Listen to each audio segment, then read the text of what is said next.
Good evening and welcome to SAT TV's Channel 9 Evening News. I'm your presenter, Nisha Charles. Thank you for joining us. Among the major developments, Norris Prevost says pilot program for St. Joseph and Silver Lake will not work. St. Vincent Prime Minister speaks on security issues. Older dads linked to rise in genetic disorders. And in sports, batsmen Bravo and Russell have returned to the West Indies squad for the World 2020 to be played in Sri Lanka. Details of these and other stories after the break. Support local. Support SAT Telecoms Ltd, the people's choice. Join hands with SAT and come in and sign up for your digital internet connection today. The fastest broadband digital internet. Why settle for imitation when you can get a better choice? Choose from our 5 packages. We've got the warm-up package going at 256 kilobytes for $28.75. We've got the Breezy package at 1.5 megabytes going at $57.50. We've got the Maverick package at 3 megabytes going at $69. We've got the Jet Stream package at 4 megabytes going at $126.50. And we've got the Warp Drive package at 6 megabytes going at $241.50. So come in today and join in hands with the family of SAT Telecoms Ltd and sign up for your fastest digital broadband internet service today. Thank you for staying with us. Now for the details of the news. In an effort to address the issue of the high levels of poverty in the communities of St. Joseph and Silver Lake, Prime Minister Honorable Roosevelt Skerrit announced in the 2012-2013 national budget that 2 pilot programs are to be implemented to help close the unemployment gap in these communities. The Prime Minister indicated that the country poverty assessment identified that St. Joseph community as having the highest poverty headcount in the country, which needs to be addressed. This program was highly supported by the parliamentary representative for the St. Joseph's constituency, Honorable Kelva Daru, who says this is a step in the right direction as it will help to alleviate poverty and will give single mothers and unemployed youth some hope. However, parliamentary representative for the Roseau Central constituency, Honorable Norris Prevost, says this program is not what will solve the problem of poverty in these communities. The programs that the government has outlined for Silver Lake and St. Joseph are what you call make work. They are not based on producing unsustainable production. So in other words, the government has said that they're going to allocate some money to pay some people to go and see about some elderly people. That is based on the little bit of money the government has. It's based on what the taxes the government can collect, the grants they can get. Mr. Prevost says this program will not involve the government engaging the farmers of St. Joseph to produce an adequate 100 acres of land into production, which would be a big step in providing employment on a year-to-year basis. When you get a little job to go in a person's home and bathe them, if the government have money, you're working next month. If the government don't have money, you're not working next month. So while it's going to be a little help for the people, but it's not sustainable. You understand what I'm saying? It's not sustainable. It's like if you have a test match at Windsor Park and some people work for a week, at the end of the week, they finish. That's the position. So, I mean, Silver Lake and St. Joseph are in deplorable conditions. These people need permanent jobs, not just the little social welfare. He says if the government invested in the agricultural sector of this community, it will be one of the best decisions they make rather than this pilot program. Mr. Prevost added that currently there are a total of over 4,000 persons on welfare, whereas 500 new names were added in 2011. He mentioned that he cannot believe that in a population of only 70,000 people, there is such a high number of persons on welfare, stating this is a sign of deep poverty. Mr. Prevost said, we need as much jobs possible island-wide to have as much of the population working to grow this economy and rise out of poverty. However, the government is not heeding to this direction and is doing things the wrong way. The Office of Disaster Management is urging residents to be on their toes when it comes to the hurricane season. Currently, we are in the peak of the season and we need to continue to prepare ourselves in the event an intense hurricane approaches. Acting National Disaster Coordinator Don Corriett says when there are approaching systems, we need to come together as a community to safeguard each other's families and homes. People normally say that we know what to do when a storm comes or when an event happens. But if you are organized, if you are structured, you become more efficient, you become more meaningful, more responsive. You begin to manage the event more professionally, in a more proficient way. He says people need not to become complacent when there is only a depression or wave, because even such events can wreak havoc in the community.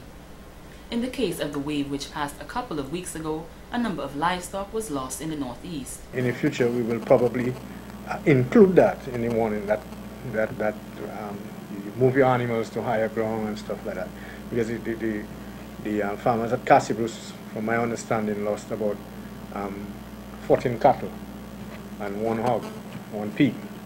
That's unfortunate. The Office of Disaster Management is asking the public to always prepare for the worst and pray for the best. Is never take the weather for granted. Always listen to the Met officer. As we say from the Office of Disaster Management, always prepare for the worst and pray for the best. It does not hurt to be prepared and to take all precautionary measures. If it happens, you know you're prepared, you are ready. If it doesn't happen, praise God. Lindsay George from the Disaster Management Unit says the upgrades in technology over the past years can help tremendously in how we prepare during the hurricane season. Puts it in the hands of the Met Office.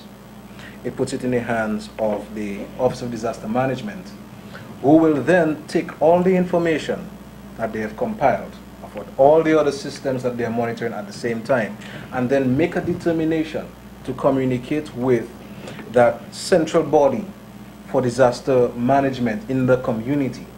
The misuse of information can cause a great deal of harm during a storm.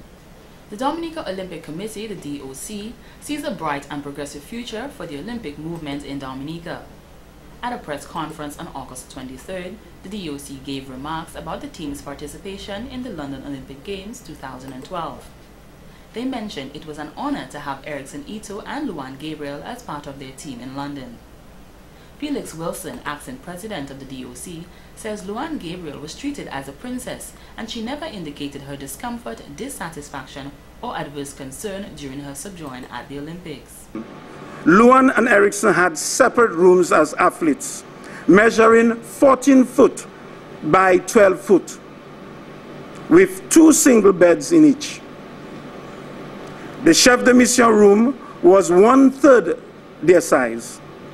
Luan had private bathroom with bathtub, sink, toilet, shower, with keys to her bedroom. The 2 men who were in the apartment had to share a shower and toilet.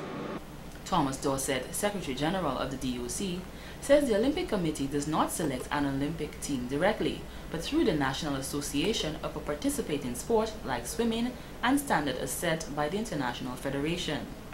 For example, Dominica Amateur Athletics Association, the D3As, selected its athletes who had met the International Amateur Athletics Federation, the IAAF standards. The National Federation also selected a national athletics coach.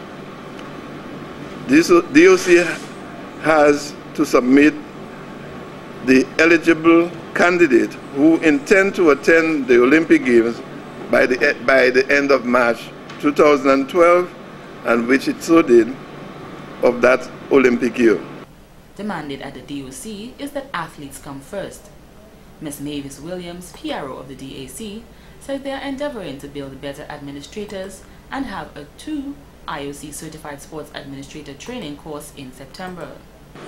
And that exercise, we believe, will strengthen the human capital and capacity able to serve national associations much better. It requires our affiliates, members, to be more committed, to love the sport that they're in, and to manage it properly. She also said that the DOC is making plans to have a multi-purpose sporting facility built, the first of which will be a 400-meter Olympic track surrounding a football field. She says the reality that involves a tripartite intervention involving the government, the DOC, and the international donors, including the IAAF, FIFA, and the IOC. DOC would simply need about 10 acres of land leased to it by government, and it will secure international donors, including international sports federations and the IOC, to make an athletic track a reality. DOC has already sited land on the Warner Flat, which is ideally suited for a track. It offers altitude, ambience, no congestion, clean air, and it will be used throughout the year by inviting affluent teams all over the world to use as an environmentally friendly habitat for athletes. The DOC will contribute substantively to the sports tourism aspirations of Dominica. The DOC will also like to see archery, cycling and swimming strive under capable hands. One Stock Farm resident is calling on the government or reliant authorities to do something so her house will not keep flooding during heavy rains. This cries for help came from Miss Teresa Gabriel, who says during heavy rains the area above her home keeps flooding constantly as the gutter is blocked. Since I came there, water has been coming down there. But when rain is coming, it's a disaster. I spoke on the radio already about it. No answer. They came already to check it. The Chinese came already. Mr. Timothy came. Nobody is checking what is going on. It looked like they come in just to watch, and then when they leave, they forget in me. They brought the backhoe and they grade the road. But grading the road alone is not enough. They need to do away that when the water and the dirt of the foundation for the new college come in, that the water must find a space, a way to go out. Ms. Gabriel says since the construction of this new Dominica State College project commenced, she and her neighbor have been suffering, especially during heavy rains, and it seems no one cares about them or is trying to address their concerns. The concerned resident says during the passage of the recent tropical depression, her home was like a river which had her busy in an intense cleanup campaign. I had to call a friend to come and dig a trench for the water to go down in another area instead of coming down. I already fed up with that. Somebody must come and listen to my plight. At least the water find a way. I don't know, they say it's expensive and whatever, they have to make wall. But at least if it's a temporary gutter or something, they must come and at least try to do and help me. I can't be suffering every time rain falling. This morning early 6 o'clock under rain, I can't get pneumonia. After 6 I under the rain. She added that in the construction of the State College's foundation, the dirt was packed on the side rather than disposed of properly, and when heavy rains fall, all of this comes down as mud all onto her home, which is situated directly below and in the line of danger. So that is the big problem. The dirt coming down with the water, and the side it coming down, the dirt resting there, and the water coming over by us and making a big mess. All inside our house is water and mud, mud, mud. Ms. Gabriel says when this first occurred, her neighbor went to the Chinese working on the college to notify them of the problem, but nothing came following their visit to the area. She added that Minister of Health, Honorable Julius Timothy, came to the area 2 weeks ago to clear up a landslide near her home, but nothing was done to address her problem, which is unfair. Ms. Gabriel pointed out that when rain is falling, she does not get the chance to sleep properly, and she needs the relevant authorities to come out to see what is going on so the problem can finally be resolved. We now join Deslin for a report on the effects of Tropical Storm Isaac. Thank you, Nisha. It was a huge sigh of relief for the West Coast residents on Thursday, August 22nd, when many saw the result of Tropical Storm Isaac. SAT-TV visited villages along the West Coast that are usually affected by storms, hurricanes and floods, and residents were pleased to inform us that they are okay. When SAT-TV arrived to the community of St. Joseph, residents notified us that no one was hurt nor were their homes damaged. However, most people were disappointed about the damages caused to what they call their secret beach. Right now we're in the village of St. Joseph finding out if the tropical storm affected anyone, and this is what a resident had to say. My name is Alfonso Jim Bedan Pisho. I live in St. Joe, and we do affected by the rain or the storm. You know, it's only the beach. It wash away, surprise beach.